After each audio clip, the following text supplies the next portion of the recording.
Hello everyone, Benair here with another Legends of Runeterra video. Today we got patch 3.4.0. Patch notes are finally out. I haven't looked a lot into any spoilers or anything of specifics. I do know that this is supposed to be a very large update, and I'm hoping that it's addressing some of our problems we've had recently, such as with the Bandlewood decks going around everywhere. Gnar, in particular, please let there be some change to Gnar. But no. Patch 3.4 came out. I'm hoping it's addressing Gnar in particular. That card's been running rampant. It's been giving way too many problems for too long. But the patch is finally here, and that's the beauty of this game, right? That even if we go through a rough month, a patch will come out and hopefully fix it. So, without further ado, let's go ahead and get into patch 3.4. And with new cards! What? Okay. We got new cards. I did not expect this. We're experimenting with a new approach to live balance this patch. In addition to the usual card updates, we've taken a historic look at gameplay patterns that aren't easy or quickly addressable by changing existing cards, so instead we're adding a few new cards. Okay, this patch we took a look at regions that lack core tools to deal with wide boards, as well as elusives, thank you, leading to one-sided matchups against that archetype, and we've created a new spell card for each of them to help shore up that weakness, with Piltover and Zon, Targon, and Shreema each getting one new spell card. Okay, we got... What is this? Alright. We've got Desert's Duel, which is a 3-mana slow spell. Give an enemy -2 attack this round. An ally and that enemy strike each other. Okay. Not quite as overwhelming as I expected. So it's a 1-mana more slow single combat that gives an enemy -2 attack.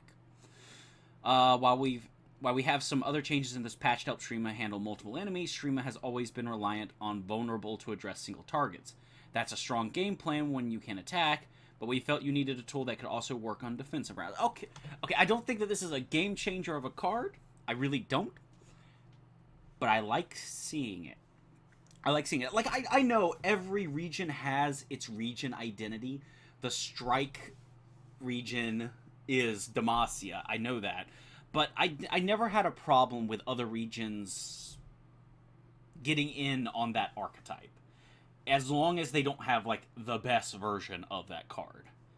So, no, okay, Desert Duel, pretty good.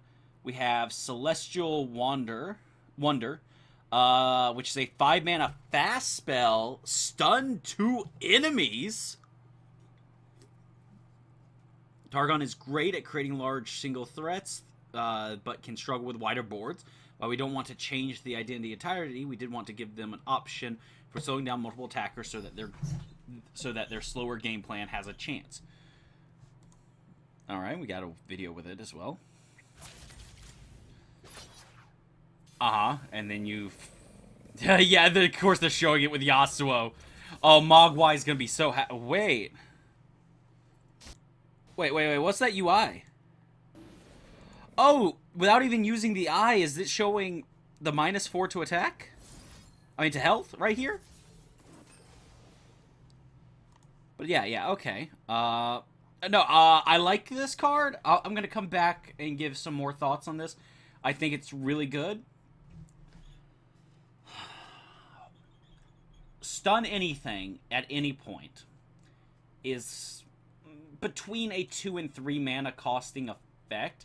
In fact, I don't think at fast speed I don't think we have a just stun target unit. I don't think that exists. That we have Concussive Palm, which is 4 mana, create a 3/2.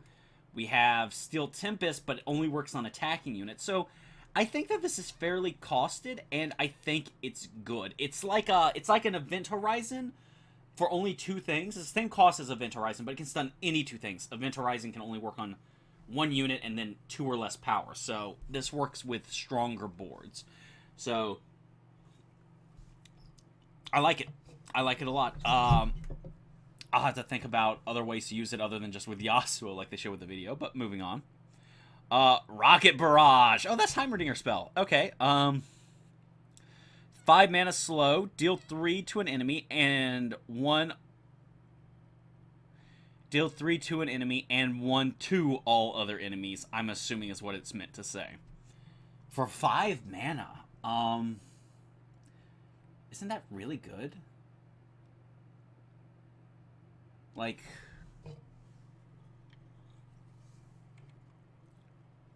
you deal 3 to the big thing, and then you ping everything for 1. It's slow though, but it's like a Banshee's Wail, but you get to do 2 extra damage to a specific target. I like that. I actually like this a lot. I think this is great. Yeah, like, Elise with spiders, 3 to Elise, and then kill the spiders.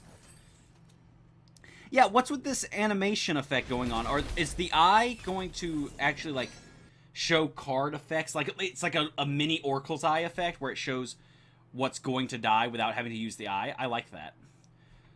Direct damage is meant to be a strength of Piltover's On, and while that was definitely the case for single targets, their AoE options were not living up to that dream. Rocket Barrage should help keep Piltover's On a strong opinion to look towards when you want to be sure your deck can deal with a horde of little aggressors. Agreed.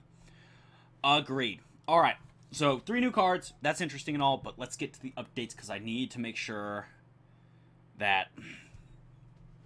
We need to make sure that, you know, they nerf the correct cards. Yordle in Arms, I see here. I'm hoping that they're getting a nerf. But particular Gnar. Gnar is the big one. If I don't see Gnar on here, I will be upset. If Gnar gets nerfed in any way, I'll be happy. Alright, as mentioned in the new card section, we wanted to make sure that every region had some tools to deal with these threats they may face. We also wanted to keep out a couple of underutilized champions and give some general adjustments to some decks that have been leading, yada yada. Sorry. That being said, there are a few cards not being updated yet that we want to provide some extra context on. Yordles and Arm. Yeah, okay, so they're not updating Yordles and Arms. We work on these patches several weeks in advance, and we worked on this one earlier than usual due to our week out. Yordle and Arms wasn't seeing nearly as much play when these changes were locked, but we're watching it now. The new removal cards being added along with the new changes to this patch should have an effect on Yordle and Arms efficiency as well, but we're keeping an eye on it. That's fair. I have no problem with that. We have changes planned for the Bandle Tree to alleviate the lack of interactivity in its win condition, but the changes are more complex to implement, so we have that targeted for our next balance patch on April 27th. The small balance patch next month. Okay. All right, Aphelios. What's changing here? Wait, hold up. Aphelios isn't changing directly, but we're bundling these moon weapon updates in the champions section since they very explicitly affect his gameplay. Gifts from Beyond is going to be a 2 cost.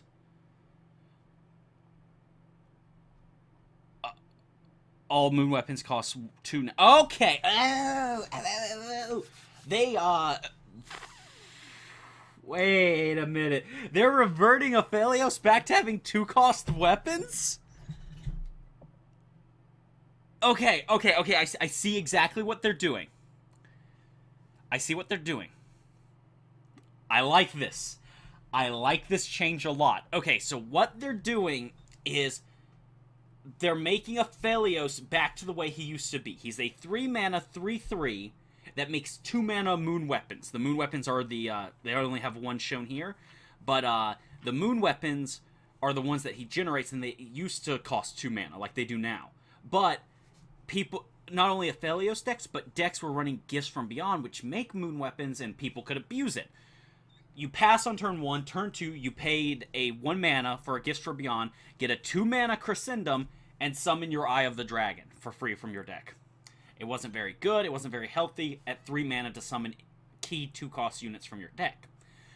But by making the moon weapons cost -1, so 2 again, but making the Gifts from Beyond cost 1 more, if you're playing Aphelios, your moon weapons are buffed now because they're only 2, but if you're trying to splash in Gifts from Beyond into your deck, it still costs 4. So they didn't even nerf it more, they just made it where if you're playing Aphelios himself, it works like intended. It works like he originally did at 2 mana for a moon weapon. But if you're trying to splash moon weapons into your deck, it still costs 4 instead of 3. I have no problem with that at all. That sounds so fair and so balanced. I'm so happy to see my boy back. Let's go, emo boy band. Let's go. No, great change. Moving Aphelios' move weapons to 3 mana helped contain him at a time where he was dominating meta, but as we've also adjusted other cards he works well with, and the game has grown, we think moon weapons should be mostly safe at their original cost again. Okay, very good. Crescendo presented a balance problem at any reasonable cost because of its ability to consistently retrieve a specific powerful 2-cost unit from your deck. While this did offer some interesting deck building challenges, it also limited our ability to make strong 2-cost followers in the future. And the change is summon a 2-cost follower from your deck. If it has Nightfall, activate it to summon a 2-cost follower from your regions. Crescendum now summon. Oh, okay. It summons a random 2-cost follower. That's a typo there. But no, totally fine. Totally fine. This was the problem child of all the cards, and I like it. This is a good change. They're looking ahead, and they said, hey, if we make every 2-cost follower we make from now, and we have to look, is it a problem if you get it on turn 2 every time? And they said yes, so they changed it to random 2-cost follower. Totally fine with that. It's still a great card. I have no problem. Moving on. Azir. You've summoned 13 plus units to you've summoned 13 plus units or landmarks. Let's go!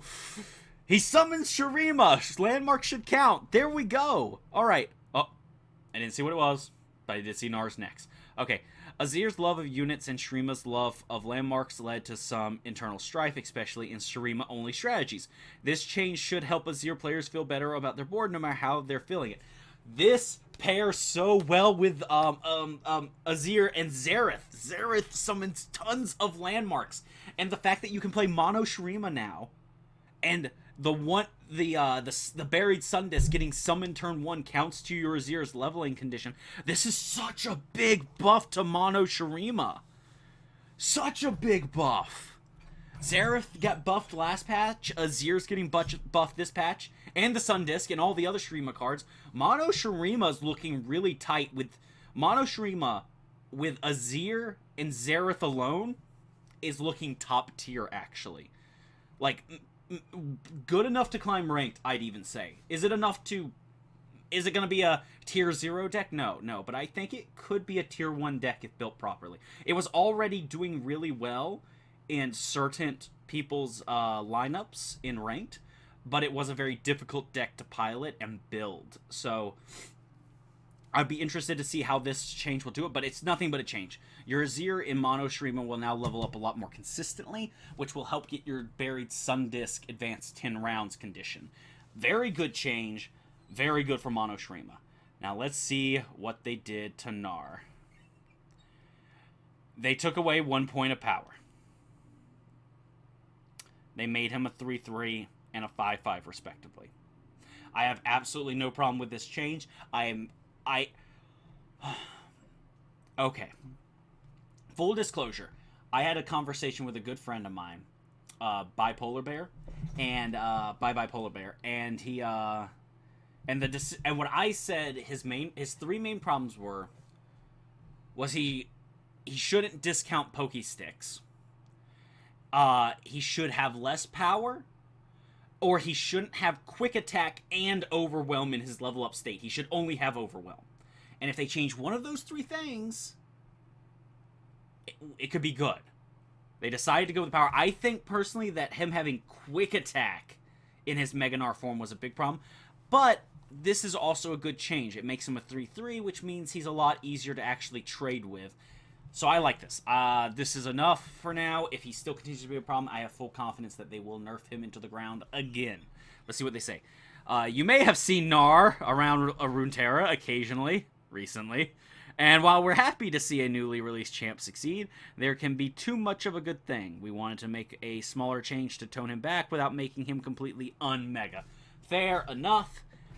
I think that this will be enough to balance him out, depending on the other changes, of course. We got a long list here, so we'll see. I'm willing to accept that for now. Moving on. Pantheon is going from a 4-2 to a 3-2, and going from a 5-3 to a 4-3. Oh, he's losing a point of power. Okay, they're nerfing. Pantheon has been succeeding in a number of strategies, and while his new feline friend around, we felt he needed to pack a little less punch on his own. Yeah. It's a simple fact of the matter is that he was just doing too much damage. I wasn't seeing a lot of this deck, but a lot of my friends have been complaining about this card, so I take their word for it. I just have been lucky enough to avoid it in my ranked. So, good enough. Pike is also, let me guess, nerf? Yeah, Pike's getting nerfed. Deep decks, lurk decks, I should say, have been doing pretty good. Lurkers have been a constant force for a good bit of time now, and while they aren't completely dominant, we think that taking a few teeth off the shark could let other decks shine more. You can see the Xerxai Dunebreaker change further along in the patch notes as another example. Ooh, the Dunebreaker, that's the Overwhelm one, I believe. But yeah, Pike just lost 1 point of health at each rank. Honestly, not the biggest change. This will affect a lot more than Pike is when he transforms into his Death from Below. He's doing 1 less point of damage. If anything, this will make it where you actually need to run more lurk cards in your deck to even... You want to consistently get that Pike damage up now. So, we'll see how that affects him. Rumble. His level up condition has gone from I've dealt 12 plus damage. I've seen allied Mecha Yordles deal 12 plus damage. That lets him fit more into the Mecha Yordle archetype. Okay. While Rumble has been having some success on his own, his Mecha Yordle friends have spent most of their time on the scrapyard. We're giving several of the weaker mechs a tune-up and making sure Rumble plays more nicely with his Mecha Yordle pals. Very acceptable. +1 power for the Little Dipper, +1 power for the Dune Hopper, +1 power for the Trumpeter, that one, whatever. +1 defense for the Salty Spinner, and +1 health for the Fury Horn Crusher, which is a very nice change. Good overall changes. I like what they're doing here by... They're not nerfing the Draven deck that Rumble likes to play with, and instead trying to incentivize you to actually play more Mecha Yordles. I think they need to do more than this. I think some of the Mecha Yordle generation needs to be fixed a bit more, but that can be something they fix in the portal in the future, or maybe further down this page. For now, good change. The Hex Core upgrade now costs 0.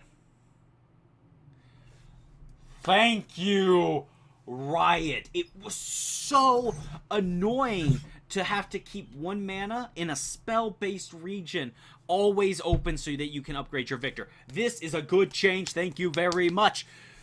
The glorious evolution comes ever closer. Victor's level 1 plus Hexor Core upgrade. Victor's machine evolution already asks a lot out of a player between creating cards, playing a slow spell, and still managing to protect your machine overlord. By taking the mana costs off of the Hex Core upgrade, we hope Victor can focus on his self-improvements without committing resources to the cause every turn. Thank you. Yes, it was so annoying. You always had to keep at least 1 mana banked every turn just to upgrade your Victor.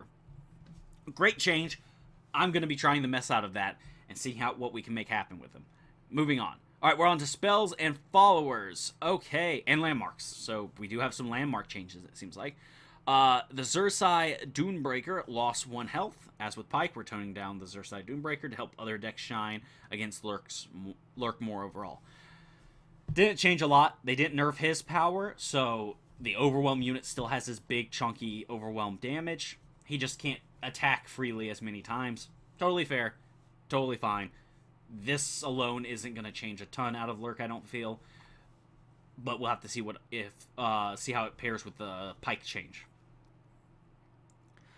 The Twisted Catalyzer is a 2/2. No, they did my boy dirty. Much like Lurker's, Darkness has been a deck holding its own at the top of the meta for a long while, without ever really taking over. We want to reduce their ability to trade off with aggressive minions early, while also progressing their late game evil plans. This actually is not a major nerf. The only thing this does is makes it where in a few... this is Lurk's only early game... I keep saying Lurk. This is Darkness's only game... It's the only... Blah, blah, blah, blah, blah, blah, blah, blah. This is Darkness's only early game unit against Fearsome. Because the only other one you have is the Stilted Roguemaker, which has 3 power. And this was a very good thing against, like, Xerxai, for example. The Hunter, I believe it is. There's a 1-drop Xerxai Lurker that has Fearsome, and this was a great counter to it on turn 2. We're losing that, regrettably, but overall, this doesn't change much. It's a 2-drop unit, so most units only have 2 HP anyway, so you're still going to be able to trade. This just doesn't trade into later game threats as easily. Not a big nerf, in my opinion. It is one, mind you, it is one, but not a major one, so we'll have to, we'll see. Yeah, that had to happen. The Vanguard Sergeant got reduced back down to a 3/3. While we were glad to see the Vanguard Sergeant become more of a general use tool for Demacia, access to a well-statted body and for Demacia was just too good to deal for the Scouts deck. We're turning this one back, but going to look at more changes to elites in a future patch. That's fair. That's fair. Being a 3/4 was just way too good. I still think it's a great card, and it could still do exactly what it was doing, but it just doesn't trade stupid efficiently.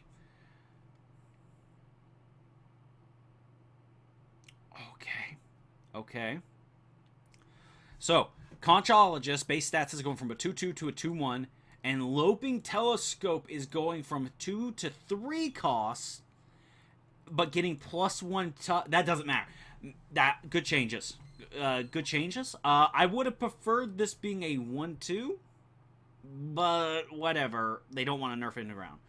While Bandle City is meant to be good at manifesting answers, these two were doing so at a remarkably efficient rate. I specifically like the Loping Telescope change, because this makes it where even with a Bandle City Mayor, it still costs 2 mana to play a Loping Telescope. That was what Loping Telescope had over the Conchologist. It's multi-region, which means that there's other cards that reduce its cost. And even with, I forget what it's called, the new 3-drop Fae that reduces the next Fae you play by 2. Even with that on the field, it still costs 1 instead of free. Good change. Excellent change. Happy to see it. Really good.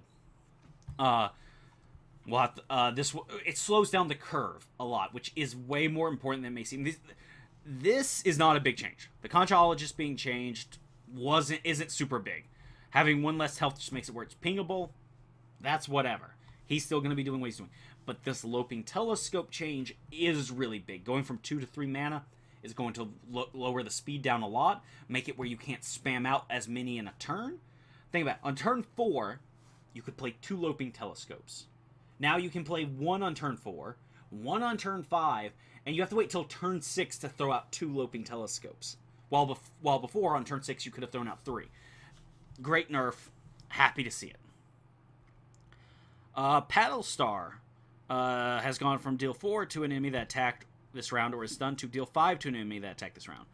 Targon is meant to be good at handling single target threats slowly, regardless of size. Paddle Star was certainly nailing the slower part, but was falling short against larger targets. Yeah. Small change. I like it. It's good. We're not even halfway through. Quicksand.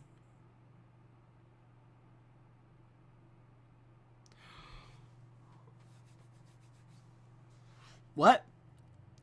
Quicksand has gone from give an enemy -4 and disable its keywords, excluding any negative keywords this round, to give one enemy -4, -0, or give two enemy -2, disable their positive keywords this round. Oh my god, that's so big! That's so big! That is such a big change! Oh my god! The get rid of positive keywords is a mini silence. It gets rid of barrier, tough, overwhelm, elusive, quick attack. Everything. Okay. 7 out of 10 times, when you silence a unit, you're not silencing it necessarily because of the big buffs it got. You're silencing it because of the overwhelm, because of a barrier, or something like that.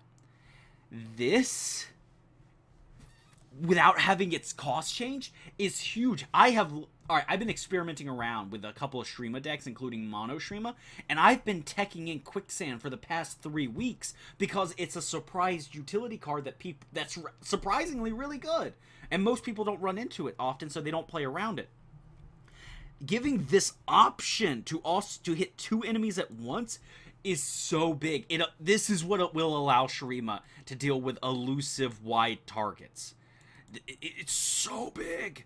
Quicksand was potentially a potent answer to enemies with strong keywords, but single target focus often left it ineffective against the kinds of decks it was meant to address. Now, it's a much more flexible tool and can be a strong answer to a single built-up enemy or multiple sneaky little ones. Yes, this is such a huge buff to Shrima. Between the Azir change and this, I am building Mono Shrima. I know I have not made a video in several weeks because I have been busy with life stuff, but I'm going to make a video because we got new cards, and I enjoy it. So, yeah, no, I can't overstate. This is probably one of the biggest changes of the patch so far. I mean, we've had a lot of changes and whatnot, but honestly, it's a tie between Aphelios and, of all things, the the Quicksand change. This Quicksand buff, I know I'm ranting about, but it's so big. This is so important. Moving on. She Who Wanders has gone from obliterate all followers with 4 or less power in play and in hands to obliterate all units with 4 or less power in play and hands. Good change. I didn't understand why the big giant god thing from Freljord didn't obliterate small champions. I know they don't like messing with your champions. I know that the focus was champions are a key part of your deck. We don't want you to mess with them easily. But come on. It's a 10 drop. It's supposed to. We've all come a long way since She Who Wins has dominated LoR a long time ago, and since she was restricted to only hit followers. She has mostly wandered out of the people's decks. We still want her to be a top-rate finisher, and letting her disrupt the opposing game plan more efficiently will hopefully give her a role as a late-game option. Possibly. I don't know. Sheriff, I don't know how to pronounce her name, Rose? Sheriff Rose is getting +1/+1. Thank you. I'm sorry, why was this epic ever a 6/5 for 6? Please, explain that to me. Whatever. She got her +1/+1 buff. Good for her. She's good. She's the stats she should have been in the first place. The Sheriff has a strong effect when she enters play, but was often unable to lay down the law effectively on her own. With a few extra stats, we think she'll be a more effective answer for builds where our decks looking to answer larger units. Yeah, that was the thing, right? With only 5 health, she had a hard time actually killing the units she gave vulnerable for. Oh no, I don't want to look. The one on the left, the Sharp Sight, it's my baby. And there's no way it's a buff. It's too good. Alright, let's go and get this over with. Sharp Sight has gone from give an ally +2 and I can block elusives round to give an ally +1/+2 and I can block elusives this round. Oh, no. No. Okay, and what's Twin Disciplines? Give an ally +3 or +3 attack or +3 health to give an ally +2 attack or +3 health. Interesting way to balance Twin Disciplines, but I like this one. I hate this one. And that has nothing to do with the fact that I love Demacia and hate Ionia. No, was the Sharp Sight change really needed? I know it was a very powerful card effect. I realized that, but was the +1 attack really that dominating? I mean, does Demacia even have a ton of, like, good combat tricks that buff attack, really? There's Riposte, I guess, but that's 4 mana, you know, like a cheap combat trick. Like Twin Disciplines or Pell Cascade. Alright, let me read this. I need to read this. We are looking at how to enable more interaction for various regions. We realized that these 2 premier combat tricks were a big part of what made it feel so hard to answer opposing threats. While we like that both Twin Disciplines and Sharp Sight are both great defensive answers to removal, the fact that they were also excellent on offense means that decks should include them without losing any aggression. This change should push players to have a harder choice between protecting their units and including tools that end the game on the spot. We also looked at a number of options to keep Twin Disciplines symmetrical, but making them for... Oh. I don't know what that word means. Fraternal Twin Disciplines was ultimately what we felt. Okay. I have, Fraternal Twin? I have never seen that word actually spelled out. It took me a second. Just never have. Only ever heard it spoken. I guess I see what they're saying about Sharp Sight. Sharp Sight was made to be a defensive tool. This was made to protect yourself from elusive units. But everyone used it as a combat trick. I'm sad to see it go, but I see what they're saying. Fair enough. Sharp Sight was too much. Twin Disciplines, good change, needed to happen. Jarvan the Third is getting +2 attack. It was needed. He was way too low statted for a 7-drop. This is at least somewhat decent. So that's cool. Tattered Banner. Effect is no longer consumed by units that already have Challenger. Was that a thing? Was that a thing? This small change... this is a small change that should hopefully keep Valor from stealing Quinn's banner all the time. Darn bird. Okay. I didn't even know that was a thing. Good enough. Sacred Protector. When I'm summoned, draw Shin. Allies with barrier have double attack. Play, give an ally barrier, and draw a Shin. Allies with barrier have double attack. Okay. Good change. I like what they're doing. How long has... Oh, wow. We are already through this a lot. I'm going to speed up a bit because we still have a lot of cards to go through. Sigil of Malice has gone from costing 4 to 3. It still has Reputation I cost 1. But it's now cheaper to play without the Reputation, which is fair. Create an armed Gearhead, Ballistic Bot, or an Android in hand. To create an armed Gearhead, Ballistic Bot, or an Android in hand, and grant it +1/+1? But it's the same cost. It's still only 2 mana.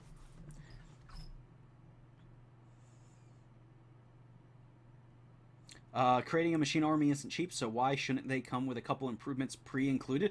Oh, sure, yeah, I'll take more Victor buffs, thank you. I'm gonna have a bunch of 2/4 Ballistic Bots. Okay. Okay, what are you doing? Flash Bomb Trap. Cards that previously planted Flash Bomb Traps in the top 10 cards of an opponent's deck now plant them in the top 5 cards of their opponent's deck. This affects Caitlyn, Sting Officer, Advanced Intel, Justice Rider, House Swamp, Piltover Peacemaker, and previous items and powers in the Path of Champions. Good change. Thank you. Thank you. Flash bombs are part of trap strategy, but shuffling them into a larger pool of cards could often leave you wondering where all those traps actually went. This change should let your bombs pay off more consistently. Thank you. Careful preparations down to 2! I'm sorry, I really liked this card when it first came out, but at 3 it was just too expensive. To play, place a card from your hand into your deck. Predict and then create an exact copy of the chosen card in hand. Really good, just too expensive at 3. At 2, very nice. And I'm sorry I'm speeding up, but like I said, this video's been going on a while, so I'm going to speed up a bit. Thank you. Okay, I love Camphor the Doubt. I thought it was such a cool card. It had a custom animation, and then it was a bad epic. So without even looking at what the changes are, they have to be buffs, and it's gonna need a lot. So here we go. Base stats have gone from a 5/4 to a 6/5, so +1/+1. We'll see what the rest goes. When I'm summoned, if you've targeted ally 6+ times this game, grant me Spell Shield, Overwhelming Challenger. 2. When I'm summoned, if you've targeted allies 4+ rounds this game, grant me Spell Shield, Overwhelming Challenger. So, +1/+1 and has to target 2 less allies is amazing. With the Pantheon nerfs, this could actually be a very good late game card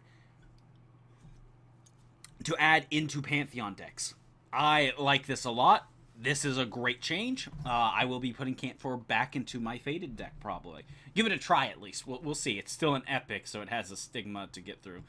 That was all the changes. I spent a lot of time on each of them, so I think I made my opinions very clear on them. Let's go ahead and go to gameplay and UX updates. We're introducing the first stage of a suite of gameplay UX upgrades, which we're colloquially referring to as Premonition.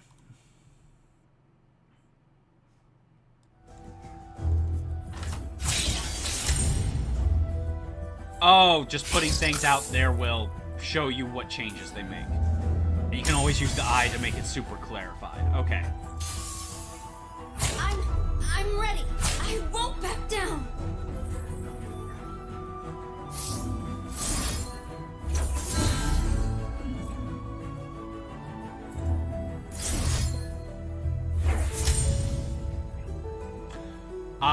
Okay, yeah. No, that's good. We saw that, like I said, I mentioned this in the up there at the top when we saw some of the new cards. That's fine. In patch 3.4, we're introducing the following updates, which you can see in action in the video below.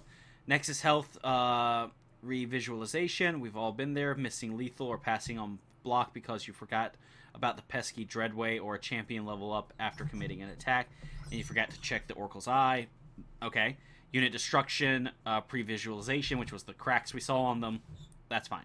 Personalization. The following personalization items are available with this patch.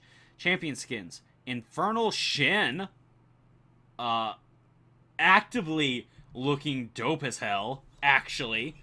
I don't buy champion skins, regrettably, but still good. Actually like his level 1 way more than his level 2. Oh, and he has a level up animation. Alright, we'll check it out together. On the job. I can't full screen this, whatever. They are under my protection. Okay, he busts out of the volcano and Ghost protects you. Infernal Kinnan. Okay. Alternative artifacts for his lightning rush. That's fine. Level 2 actually looking pretty good. Pretty infernal, I would say. With a bunch of copies of himself flying around. Or, no, these are his Yordle buddies. Okay. Yeah, there's the fist guy. Infernal Pantheon. Okay, that's pretty dope. Pretty dope. We got Infernal Galio. Ooh, why couldn't you give him a level up? Infernal Swain. Also equally dope. And we have an Infernal Board being added. The Magma Chamber. Infernal Poro, Infernal Gloomtooth, Infernal Silverwing, and Infernal Cardback. And that is everything. Alright, well, that's a lot of changes. Just going by, I think that these cards are interesting that they're adding 3 new cards out of nowhere. I don't think that the Desert Duel is going to change much. I think that the Targon and the PNZ cards are actually potentially useful in the right meta. Specifically, Rocket Barrage, I think, is really good, and I will be keeping an eye out for that. In particular, I think some of the biggest changes is Aphelios getting reverted to his old self while still making Gift from Beyonds more expensive to run in non-Aphelios decks. Totally fine. Azir's change is massive to the Mono Shrima deck, which usually only runs Azir and Zareth anyway. The Gnar change was needed. We'll have to wait and see if it was good enough to make a big difference. And the Victor change is really nice. It's just, it should have been this way from the beginning. Thank you so much. That's good. And the Loping Telescope change is good. Like, that's a big one. And then Quicksand. I think super big. I'm going to go try to play Mono Shrima now and have a blast with it. But those are the biggest changes. The Sharp Sight makes sense. Twin Discipline makes sense. King Jarvan III, I think, is just where he should have been from the beginning, if I'm being completely frank, but we'll have to see. And there's a lot of quality of life changes. The Sacred Protector has an on-play effect, so it feels good. Calculated Creations give a buff unit. Flash Bomb Traps are going to be more convenient to play. Camphor actually has a reasonable condition and payoff. Good changes all around. I like them a lot. We'll just have to wait and see if the changes will be enough to fix the meta, because I know a lot of people were saying it is the meta of Yordles, it is the meta of Gnar, and hopefully after these changes, there's going to be turmoil in the meta. I guarantee you that. And we'll just have to wait and see how the dust settles and where everything takes off from there. I will try to make a few videos. Like I said, I'm sorry I haven't posted recently, but I've been making I've had a lot of stuff in my life going on right now. I've been working on some stuff, and it's just gotten in the way of me making videos. So, you know what? Let's get back into it, shall we? Post a comment down below if you've watched all this way of any deck you want me to build, any card you want me to build a deck around. Post them down below and let me know what your thoughts on there. Will this make it where Gnar and Yordles in Arms is not dominating everywhere? Or do you think that this wasn't enough? Do you think Riot fell short? I think that they did a good job as a step one, and I think they're more than willing to make further steps if they have to, but I think that this is a good change. Let me know what your thoughts are down below, and as always, I will see you in the next video.